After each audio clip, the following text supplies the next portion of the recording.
the Chair of the Federal Civil Service Commission, Federal Republic of Nigeria, General MUHAMMADU BUHARI, first to commend the head of the Civil Service for this initiative and to thank the DFID and the other developmental partners, including the UK National School of Government, the Industrial Training Fund, the Chartered Institute of Management, for their help in developing these programs.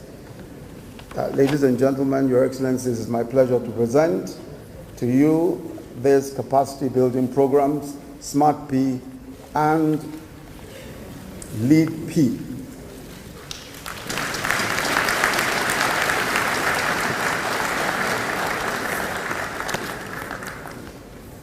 Please, may we be upstanding. Account for the special pleasure that I have to be here this morning to launch the structured mandatory assessment, enhancement and development program, LEAD-P, for the Federal Civil Service, and the structured mandatory assessment-based program, SMAT-P, and the leadership enhancement and development program, LEAD-P, for the Federal Civil Service. The first is that it is evident that the leadership of the service recognizes the need for continuing relevant education for all members of staff of the civil service. The second and more important reason is that this occasion provides an opportunity to start an important conversation on the role of the civil service in shaping the course of our nation. The accepted role of the civil service is that of providing support to government in the formulation and implementation of policy. In that role, the civil service plays a crucial, if not decisive role, in shaping and delivering the destiny of the nation and the people it serves. This is more so where the government in question has the mandate of the people to deliver fundamental and far-reaching change in the polity. Thus, the most important question that the service ought to ask is, what is the vision of the political leadership of the country? Which is another way of asking the question, what sort of country do we want to create? This is an important question because the answer determines what sort of civil service we require, which naturally leads to the question, what skill set, learnings or education are required to equip the civil servant to birth and nurture the desired future. Many who mourn the decline of the civil service today, from its days as primus inter pares, or first amongst equals, in the Commonwealth, to one which has earned a rather sad reputation, sometimes for inefficiency, low productivity, corruption, and insensitivity to the needs of the public, fall into the error of thinking that the problem is a poverty of ideas and capacity on the part of the civil service, whereas it is really, in most cases, the inability of the government to clearly articulate the vision and ensure that the service develops the required capacity to articulate and implement the various components of that vision. To illustrate the point further, here we are launching capacity building initiatives that are designed to strengthen the leadership at all levels in the service and build a new performance management system.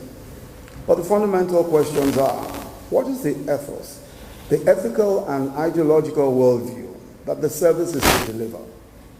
Leadership skills to what end? And can we measure performance when the objective is clear?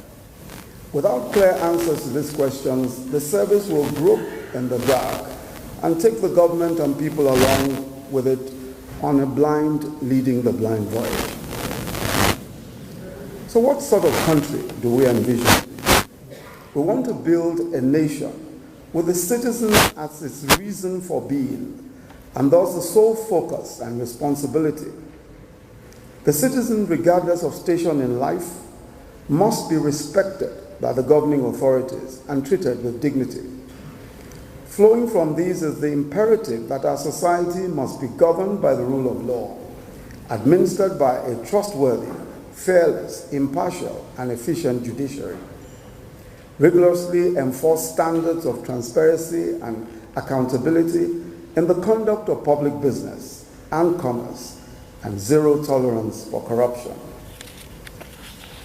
We envision a bottom-up economic model that recognizes in planning and budgeting the reality that the majority of Nigerians are extremely poor, fully supported by business-friendly bureaucracy and policies. The service must see itself as servants and facilitators of commerce and entrepreneurship, designing policies and removing obstacles to doing business. The service must score itself not in enforcing processes and procedures, but as to how efficient and expeditious they have enabled business and commerce to be.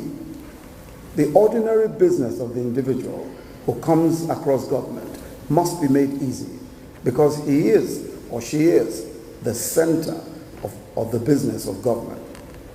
The model also envisages a robust social protection component, a strong knowledge-based economy, relying on cutting-edge technologies and systems in governance, education, and the economy.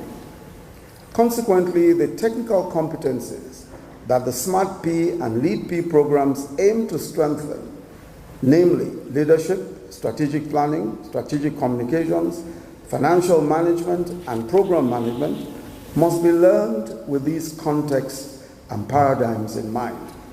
What are the strategic and financial planning initiatives important in a strong private sector-led economy with a robust social protection system for the poor majority?